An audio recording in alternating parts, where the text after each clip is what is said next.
Welcome दोस्तों, जैसा कि हमने आपसे वादा किया था कि हम आपसे रिच बनने के 3 एडवांस लेसन शेयर करेंगे। तो आप देख रहे हैं एडिटिंग लाइव्स, चलिए सीखते हैं कुछ नया।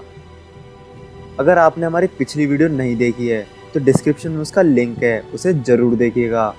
फिर भी हम आपसे उस वीडियो की समरी शेयर कर देते हैं। उस वीडियो में हमने आपसे 3 बेसिक लेसन शेयर करे थे। लेसन 1 था rich don't work for money.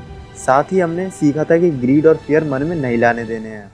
Lesson number 2 था फाइनेंशियल लिटरेसी, जिसमें हमने असेट्स एंड लायबिलिटीज़ के बारे में सीखा था। लेसन नंबर 3 था माइंड योर ओन बिजनेस। इस लाइन को आप बहुत अच्छे से समझते होंगे। तो चलिए अब इस वीडियो को कंटिन्यू करते हैं और रिच बनने के 3 एडवांस लेसन सीखते हैं। Advance lesson 1, the power of corporation. Rich people हमेशा स्मार्ट खेलते हैं, इसलिए उनका सबसे बड़ा सीक्रेट है कॉरपोरेशन। अब आप सोच रहे होंगे आखिर कॉरपोरेशन है क्या? कॉरपोरेशन एक फाइल फोल्डर की तरह है जिसमें आपके कुछ लीगल डॉक्यूमेंट्स होते हैं और वो अटॉर्नी के ऑफिस में रहते हैं। कॉरपोरेशन एक बड़ी सी बिल्डिंग या फिर पीपल का ग्रुप नहीं है, बल्कि ये एक लीगल डॉक्यूमेंट है जो एक लीगल बॉडी क्रिएट करता है। मुझे पता है आप अभी अच्छे से नहीं समझे, चलिए इस बार आप समझ जाएंगे। कॉरपोरेशन से जो इनकम होती है उसमें से पहले आप मनी स्पेंड करते हो और फिर जो बचता है उसका टैक्स देते हो। मतलब टैक्स कम देना पड़ेगा, विच मीन्स अब आपको ज़्यादा इनकम होगी और आप रिच बनना स्टार्ट कर दोगे। तो क्या आपको कॉरपोरेशन के बारे में पता था? अगर और कुछ पता है तो कमेंट्स में हमारे साथ शेयर कीजिए।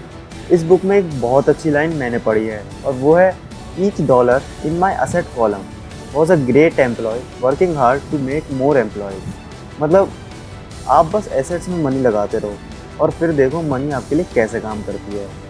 मनी के लिए तो हर कोई काम करता है, लेकिन मनी आपके लिए काम करे इसके लिए ज़रूरी है फाइनेंशियल आईक्यू या फिर फाइनेंशियल लिटरेसी भी इसको बोलते हैं। चलिए आपको कुछ फ़ायदेमंद पॉइंट्स बताते हैं। Number 1, accounting. ये तो एक नेसेसिटी है अगर आप एक बड़ी कंपनी के मालिक बनना चाहते हो। Number 2, investing. इन्वेस्टिंग क्या है? Money makes money. जितना पैसे एसेट्स में लगाओगे उतना एसेट्स आपको रिटर्न देंगे। Number 3, understanding market. आपको मार्केट के बारे में नॉलेज होनी चाहिए कि कहाँ इन्वेस्ट करना है, कहाँ किस टाइप के इमोशंस के साथ आगे बढ़ना है। Number 4, the law. आपको लॉस पता होने चाहिए, जैसे टैक्स एडवांटेज। जैसा कि मैंने पहले बताया था कि कॉर्पोरेशन की जो इनकम आती है उसे पहले आप अपने लिए स्पेंड कर सकते हैं, लेकिन आपको लॉ के अकॉर्डिंग चलना होगा।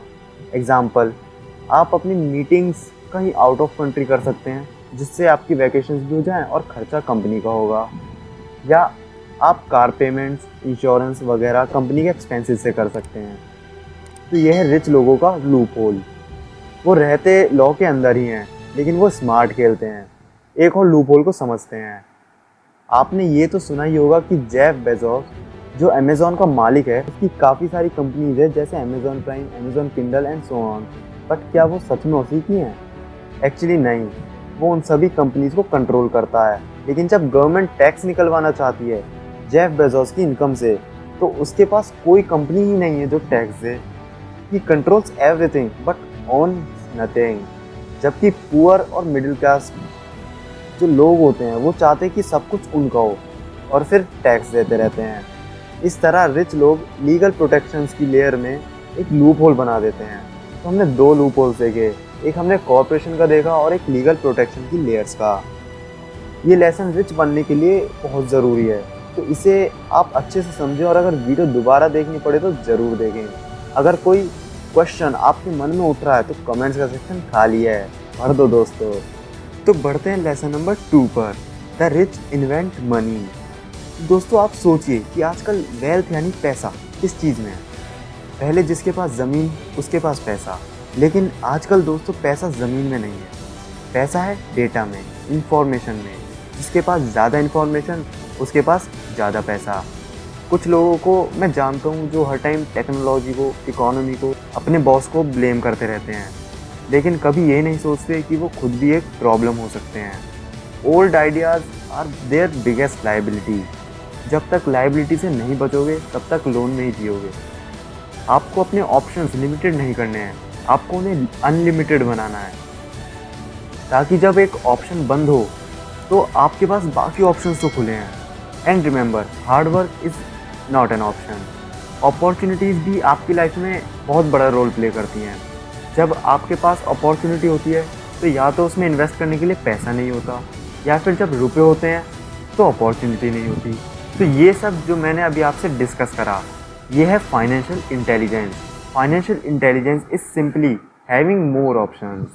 अगर आपके पास अपॉर्चुनिटी नहीं आ रही है तो क्या करें? एक लेमन यानी नींबू को मिलियंस में कैसे कन्वर्ट करें? यही तो है फाइनेंशियल इंटेलिजेंस। अगर आप लकी बनना चाहते हैं ना, किस्मत वाला बनना चाहते हैं, तो हार्ड वर्क करना छोड़ो, फाइनेंशियल इंटेलिजेंस बढ़ाओ। ये तो कुछ ऐसा ही है कि जब तक 50 किलोमीटर तक की रेड लाइट्स ग्रीन में नहीं कन्वर्ट होंगी तब तक आप शुरू ही नहीं करोगे। शुरू तो करो फाइनेंशियल इंटेलिजेंस सीखना। हमारा माइंड सबसे पावरफुल असेट है हमारे पास, उसका यूज़ करो।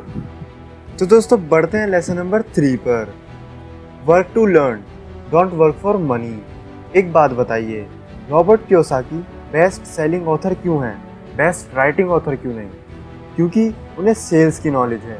बुक्स तो बहुत लोग लिखते हैं, लेकिन बेस्ट सेलिंग बुक उसी की होती है जिसे सेल्स की नॉलेज होती है। मिडिल क्लास लोगों का बिजनेस क्यों नहीं चलता? क्योंकि वो केवल एक स्किल दूर हैं, और वो है सेल्स एंड मार्केटिंग। बिजनेस बढ़ाने के लिए आपको लीडरशिप भी सीखनी होगी। अगर आप एक अच्छे लीडर नहीं हो तो आपको लोग पीछे से बिजनेस से हटाने की पूरी कोशिश करेंगे, और आप बिना लीडरशिप के कुछ नहीं कर पाओगे। वर्कर्स हार्डवर्क क्यों करते हैं? ताकि उन्हें जॉब से ना निकाला जाए, और ऑनर्स उतनी ही सैलरी देते हैं जिसमें वर्कर्स छोड़ कर ना जाएं। कुल मिला के बात ये है कि वो आगे इसलिए नहीं पढ़ पाते क्योंकि उन्हें कहा जाता है कि सिक्योर जॉब ढूंढो। मिडिल क्लास लोग हर साल इनकम तो बढ़ा लेते हैं, लेकिन साथ में एक्सपेंसेस भी। फिर सोचते हैं कि रुपए जा कहाँ रहे हैं। इसलिए दोस्तों, education is more valuable than money in the long run. इस बुक में एक और कमाल की लाइन है, you want to learn a little about a lot.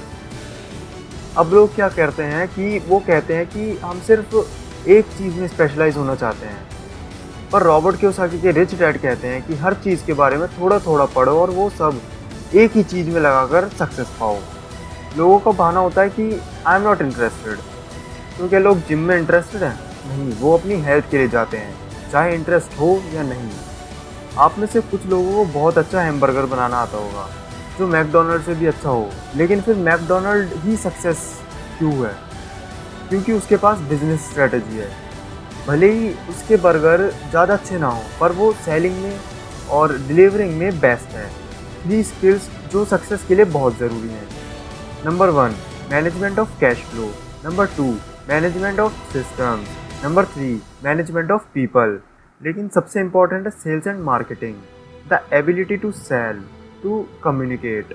तो आपको एक अच्छा स्टूडेंट भी बनना पड़ेगा और एक अच्छा टीचर भी। मनी का भी एक रूल है जो आपको नहीं पता होगा, give and you shall receive. आप गरीबों को दान करो तो आपको भी ज़रूर पैसा मिलेगा। मिडिल क्लास लोग सोचते हैं कि जब एक्स्ट्रा होंगे तो दे देंगे, लेकिन जब एक्स्ट्रा होते हैं तो एक्सपेंसेस भी बढ़ जाते हैं। इसलिए इस रूल को फॉलो करो और रिजल्ट देखो, क्योंकि दुआओं में बहुत ताकत होती है। तो इस वीडियो में इतना ही। सब्सक्राइब करना ना भूलें और बेल भी बजा दीजिए। लाइक तो आपने कर ही दिया होगा, and share with your friends and family, and take care.